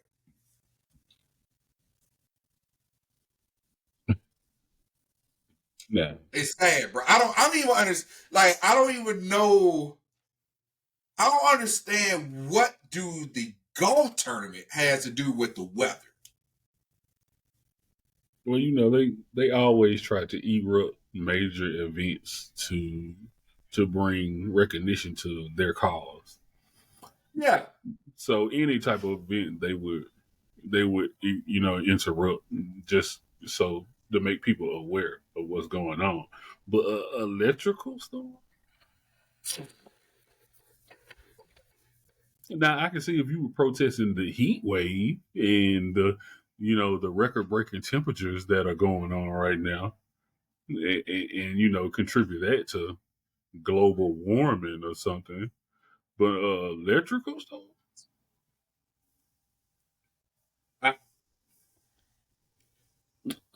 I don't know how that mean. I don't know how that mean. They're going to jail for an electrical storm that you're deciding to protest, and I don't know, man. I don't know, man. That's excellent. That's crazy. Yeah, man. I don't have no word for it. Like, people are confused. Like, at first, when I first seen it, because I think I seen it like 5 minutes after it happened. I'm like, oh, they must be, they don't want Schefter to win. That's why I thought it was something dealing with that. And then I seen it was like a group of them. They were dragging them out. You know what I mean? They was kicking over like the planks and stuff as they getting dragged out or whatever. Then it came up. I'm like, what are they protesting? They didn't want Schefter to win, or they trying to interrupt, try to get in his brain? I thought it was kind of like that. It had nothing to do with golf. Nothing. It usually doesn't. But their reason is the crazy. It's crazy. That's not, that right there ain't gonna help people get interested in an electrical storm. Lightning happen all over the place, man. I mean, I don't get that one. Yeah, that's mind blowing. Yeah. Right. Yeah, man. So man, that can't be it. I'm telling you what it is, man. That's exactly what it is. I've seen it, but it just don't make sense. It doesn't make sense, like, at all. I don't know, bro. It don't even make sense. They had a better reasoning for doing what they did. Yeah, but if one of those activists, when you see this video, if you listen, please comment. Please say, write a thesis paper on this, because we don't understand it. Because I don't know what that was about. So yeah, I totally understand global warming to the core. And I've watched and seen all type of documents and videos and read up on all type of environments that have changed for over 5 years, 10 years, 20 years. Yeah, that's why it's definitely mind-boggling if this was done behind an electrical storm. Yeah. Now maybe it's what caused the electrical storm. But which is usually, like you said, it's usually maybe like a lightning strike or. Yeah, I mean, I don't know what to tell you. I don't know how the golf tournament had anything to do with a lightning strike. I don't know. Yeah, but like I said, they're going to interrupt anything. Newscasts, hockey games. Just get some viewing time. Get some. Right, to make it ain't worth going to court for to deal with that. No, yeah, I'm definitely see what that reasoning was behind it. Mm-hmm. And Schefter still won too. Yeah, he did. That's what I'm saying. I thought it was something dealing with, you know what I mean, try to disrupt his shot. You know what I mean? I didn't know it had nothing to do with no climate change or whatever. Yeah. It is, bro. It just blows my mind. So that's why I wanted to make sure we talk about it, because that right there didn't make any sense to me at all, man. So, Shit, Scheffler he got arrested and just been balling ever since. Yeah, me. and also that cop did not have his body cam on, so he got fired. He did. Yeah, he did. Well, he got fired or No, he got fired. okay. Yeah. Because it's mandated that all, like that's normal. I think that's normal most places now. Unless you go to a little small country, which you don't want to. But most major cities, they cops is mandated to have the body cam on. It's like you got to have it on or don't be on shift at all. Yeah, they say he did like 3 things incorrect. Yeah. Yes, So that one going. Yes, That one going to hold up. They did. Yeah, I bet they I know did. he got fired though. I know he got fired. Because matter of fact, I think they say he had like a write up or something beforehand, like before. Something. Maybe I might misspoke on that, but I know like you say, it was multiple things, and then also it's mandated that all cops have their body cam on at all times while they're on shift. So yeah, man. But yeah, bro. Also, man, kicking off tomorrow, you got the NBA draft. Do you think Bronny gonna get drafted? Well, they say if he gets down to that 55th pick, then the Lakers will definitely take him. Like I said, even if it's just for a game or two, it could happen. I didn't know he was having scripted practices, basically. He was only allowed to do certain things, or telling teams he was only going to do certain things, and he was only scheduling certain teams. It was his whole agent doing it. His agent was Yeah, he was behind Rich Paul. Rich Paul came out and said something, but I think it was Rich Paul was on somebody's podcast. I seen that, and I forgot whose podcast. But long story short, he said he wasn't allowing Bronny to go to teams that either wasn't going to draft him or didn't have any like draft picks, or it was basically wasn't going to work out regardless. Right. So it was a waste of time. Right. And that's the right thing. Just to go there. That's the right thing to do. Yeah, I agree with that. You know what I mean? Yeah. Like you look at, say, for example, Phoenix Sun. We already talked about Phoenix Sun like some months ago, where they have no draft picks at all. Mm-hmm. Why would Bronny go there to work out? They have no picks. Right. That's true. So so it was more teams that he could see being drafted either financially or how they draft picks are in order, who they have on roster and stuff like that. So, I mean, I agree with that, man. You don't just go around just to go around. They ain't, for people that ain't gonna even draft you at all. For what? Right. I don't know, man. I don't know how to take if you're gonna get drafted or not, man. And then part of me want to say I don't think he's gonna get drafted, but then on the flip side of it, I won't be surprised somebody try to give him the first round just because of the name. So I'm on both sides of it. I don't know what to expect from what's gonna happen. So I just take the bailout route. He'll get drafted late, very late.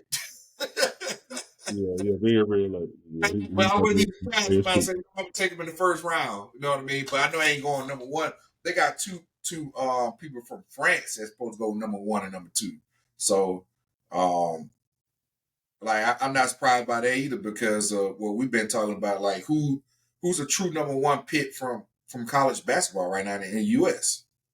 It really ain't. It's probably the best year for Bronny to go to the draft. So who knows how this is gonna land out? To be honest Yeah, with you. he won't be anywhere near the top picks in the draft. Man, No, he ain't we gonna be already know no. that. Right, that's why they said around like the 55th Bro, pick, if we get right the top pick last pick. in there tomorrow. No, that ain't gonna be. You don't even set yourself up. Don't even worry about that. You can go to sleep tonight. You ain't gonna see that. You ain't gonna see that at all. Hey, let me ask you a question. So Yeah. Noah Lyles, the sprinter, the fastest man sprinter. You know, he's definitely going to the Paris Olympics once again. But it's just been a debate when he won. I think it was last year when he won the world champion. Yeah. And he said, why NBA players? Why do they call the NBA championship the world championship? He said they're not playing world champion. They're not battling the world. He like, what? That don't even make sense. Yeah. So I was saying, well, it's just been a lot of debate about it. So people were saying they understand it, which it can be understood technically based on what he's saying. But people have been saying too, the best players in the world usually come and play here if they're even eligible to get drafted. Just like you just said, the top 2 picks are from France.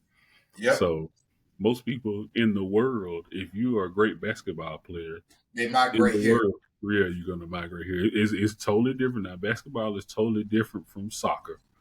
Yeah. And other sports like that. We dominate football and basketball in this country. Mm-hmm. So it's a lot of baseball. They migrate here. Exactly. And it's a lot of great players around the world who play basketball who come to this country, who are the best players in the world who come to this country to play ball. Yeah. So they, people were saying, well, they actually, you do play the best people in the world in the NBA. It's not necessarily playing world champions and people were saying too, you could take the Celtics and go play teams around the world and they're gonna beat their butt. You know what I'm saying? So, but then the rules are different too.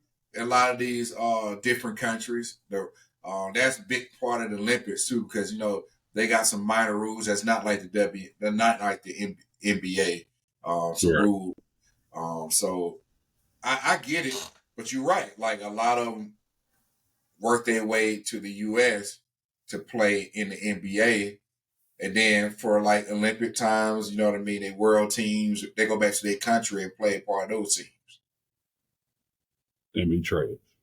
They don't be trash, but their teams be trash. Yep. Yeah, so that's just another debate going on out there in the world of sports. Yeah. Yeah, I ain't never thought about it that way till you said it, man. But yeah. Man, I got 3 reaction videos for you, man. Before we end this episode, man. And we're gonna pick up probably after the NBA drafts. The first video is by Calvin Johnson, how the scouts was on him being too heavy come out of college. They think he was too heavy and he couldn't run. I don't know if you've seen that story. But he was man amongst boys. What going on? When they weighed him at the combine, he was 240.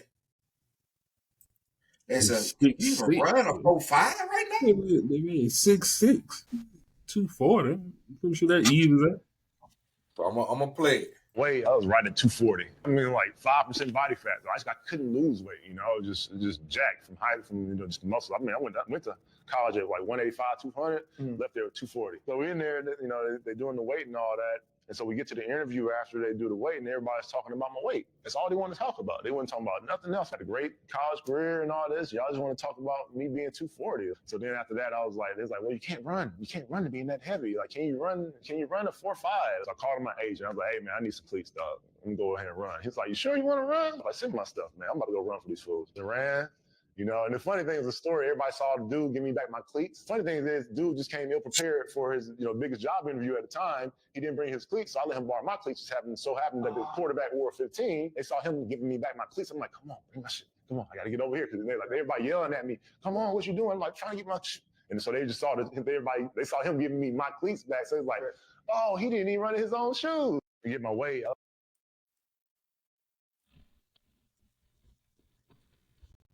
Once again, scouts. Oh man, how many times must we talk about NFL scouts and their mishaps? Once again, like who would say that? Do you know his nick? Do they not know his nickname? This man was called Megatron. Yep. Did you not? I mean, I could still vividly remember his highlights. Yep. From college. So I don't. Who said it? These people need to start being scolded for what they are saying, and they need now, to if he had a gut on him, then that's a problem. This man was 5% body fat. Did they say a 4.3 or 4.5? 4.3. They were saying, can you even run a 4.5 right now at 240? Like basically saying, no, I don't think you can run a 4.3. So then he ran a 4.3. Yep. These people, man. They, like I said, they need to start making their statements and putting their name back. Yep. But hey, so the next reaction video is you probably seen this. This is an old video, but it's funny, man. I came across it again. Is, you know what I mean? A dad and a son playing catch. Hey, you know what I mean? And his son ain't budging. His son ain't budging. I know what I would have told him if you hey, you gonna have to come out them gloves, but I'm gonna show it to you, man. Realize you can't bully your son anymore. You about to throw his arm out of socket.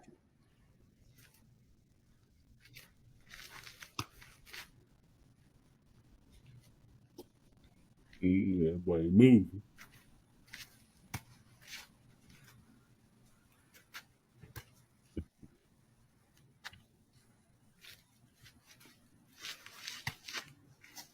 Throwing it like a pitcher too. At this moment, I just gave up. Hey, I would tell my son, man, take them gloves off, man. Let me see what your hands in for real. Right.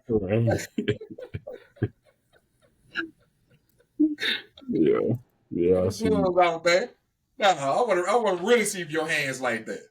Yeah. I see that. So I got hands. He said, nah, man, you been throwing the ball too hard for all your life. Nah, it's over with. Nah, this man about and now he gotta go ice his shoulder up and everything. He gonna make it right in about 3 days. he been doing that so long. His son already know how he coming. Daddy finna come out here trying to throw these hard footballs at me. Yeah, he at the age now. He just catch them just like this. Like, come on. Hey, you gotta tell him get out them gloves, man. Get out them gloves, man. Get out them gloves, bro. Hey, so I found the next basketball player, man, star basketball player. I found the next one. He's live and he's ready for it now, boy. Found the next basketball player, star basketball player. There you go. Really good. Here you go. Get it out. Oh, shit. Oh, shit. Get it out. Oh, shit. Oh, shit. Rain through. And he ain't back on that football field no more, man. Hey, he in the gym now getting shots up, bro. Helmet came off and everything, bro. Nah, he done. He done. That's usually what turns people into basketball players. From football, who leave football. Oh, yeah. I'm done. Not the ones who just always play basketball, but the ones who just quit football and go to basketball.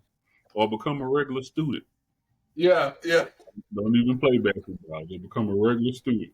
You see them in the hallway. Mm-hmm. Hey, I promise. I don't know about this day and age. They don't crack jokes like we used to, bro. But hey, if that was on our football field, Next day, bro, he was been getting clowned, bro. You know what I mean? You all right, bro? Hey, man, Yeah. you got laid out yesterday, man. You all right, man? You got joked on so bad. You gotta do something. You gotta come back, come get some get back the next day, or go walk the halls as a regular person. Damn, dog, bro. Man, got cleaned up, man. But man, hey, bro, man, there was another great episode, man. Yes. Yeah, bro, we've been a lot of great things going on now. You know what I mean? You got we got more WNBA coming up. We got the NBA draft tomorrow. Not you know what I mean. You got training camp kickoff. Olympic relays. Yep. And then the Olympics start in about a month, I believe. Yeah. I think this July the 26th, something like that, is when they kick off the actual Olympics in Paris. So a lot's coming up. Yep. Hey, Mark, let me ask you one more question before we jump off, man. With the draft tomorrow, well, next 2 days actually, but it's starting tomorrow. Do you see any type of trades happening part of the draft? Mm-hmm. Some could happen. I mean, where they come from? And it's like if you think one, do you have one that's staying out of here in your brain as far as like what you can see probably somebody getting traded in the draft? I mean, Klay Thompson, since he's so adamant about wanting to, be on the free agency market right now. Possibly him. I mean, who knows? Who knows right now? I mean, I can see Trey out of Atlanta getting traded part of the draft. Trey ain't going away. I don't know, man.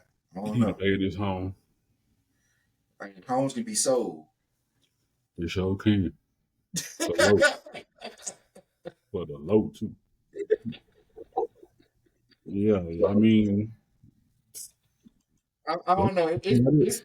It's a couple things, man. I don't know, man. I don't know. I don't see Klay being traded a part of the draft though. Right. Maybe not the draft, but I mean, hey, you never they know. Can, but I don't see that. I don't, because I don't know what they would. I don't know, man. I don't see that part of the draft. But it's been a lot of rumblings about Trey, and PG. Now I have seen a scenario about PG possibly replacing Klay in Golden State. I have seen that. Yeah, so that could happen, man. I mean, the Bulls might come up with a trade. Hey, man, what? Would you want to play for the Bulls? Personally, I mean, the Bulls playing for the Bulls is kind of like playing for the Yankees to me. Like, we want to wear the uniform, kind of like it's just their uniform. So for that purpose, but I don't see their organization being like one of those top organizations. Yeah, not a competitive organization to be in the mix for the playoffs or the finals. No. You know what? I go out on a limb. I can see the Knicks trying to trade for somebody during the draft. Who? Randall? I don't know who though. I don't know who. Randall, yeah, they get rid of. Yeah, that's a. I say that's the weakest link on the totem pole. They see that they can how far they could go without him. I think. How far could they go with him though? I think you probably get a better piece with that, maybe. But the Knicks is a scared team. The Knicks is a scared team that want to go play for it too, because you about to get ran into the dirt. He, got a he lot he don't going care on. nothing about no. He don't care nothing about your body. Yeah. Hey, the East tough, man, right now. Yeah, it is. It is. It is. It is. So I don't know, man. We're gonna see. You know, Yeah, just like sports, it's always going to be some shocker yeah. type news. I wonder what New Orleans gonna do, especially with Zion. Yeah, yeah. I think Zion. I think Zion just gonna kill out himself. You know what I mean? Just not being healthy and in shape and in the proper weight. I don't think I know a team that would get Zion right now. Yeah, some teams that'll get them. Yeah, They ain't no championship quality teams. they'll pay for it. Yeah, they will I get don't, Zion. I mean, I don't see a championship team going to get Zion knowing what they know about him.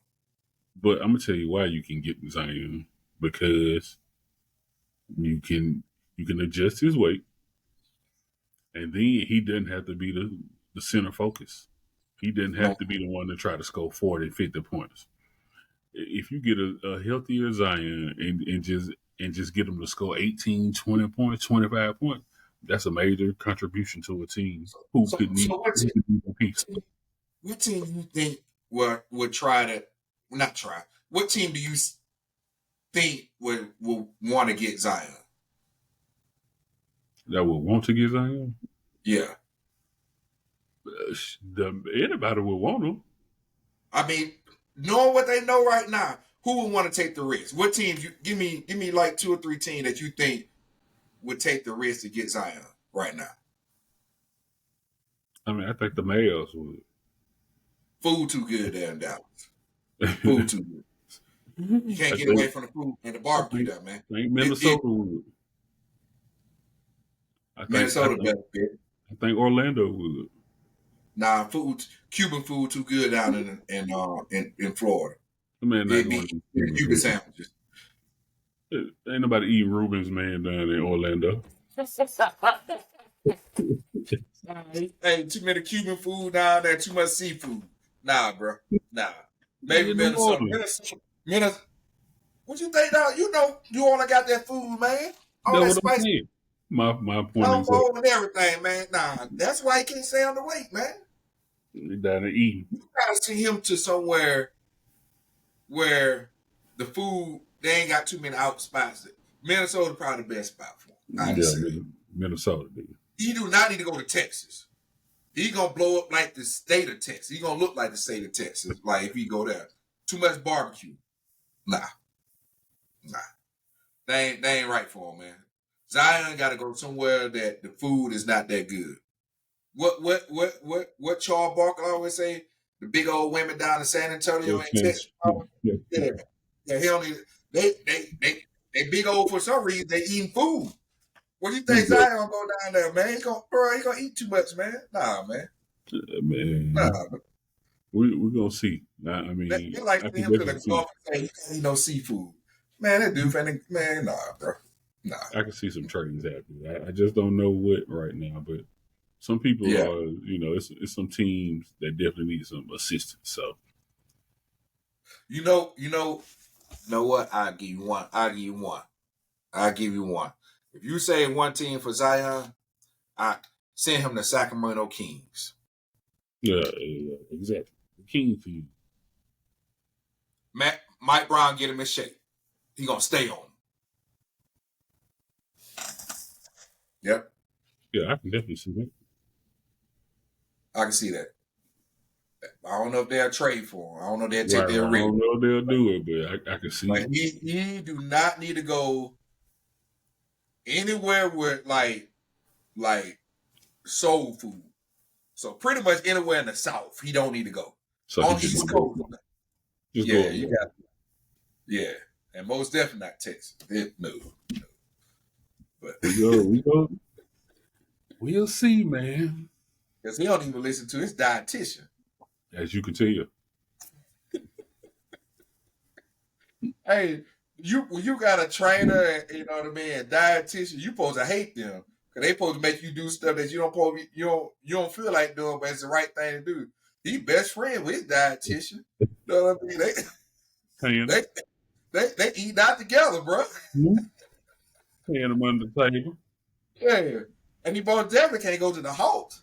Boy, he'll be what's that other spot where Anthony Edwards eating at? Well, JJ. Yeah, he'll be all that game, man. Fish and chicken.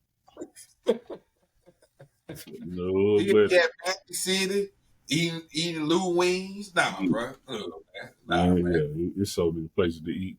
Yeah. He'll be at my favorite spot, Papa Do's. Bro, get that man up out of there. Nah, you don't need to go down there. Yeah, I don't know, man. I don't know. Maybe a trade that happened. Yeah. Man, hey, Mark, man, again, bro. It's a great episode, man. All our people, man, please subscribe to our YouTube channel. We got Instagram set up too, TikTok set up. Please follow us, like us, subscribe to us, man. Mark, man, you got any closing words, bro? I mean, like you said, a lot of more sports coming up. So we'll definitely be back to bring the news and discuss the news. Appreciate everybody. Yeah. Continue to follow, like. We'll be back. All right. Thank y'all. Good night.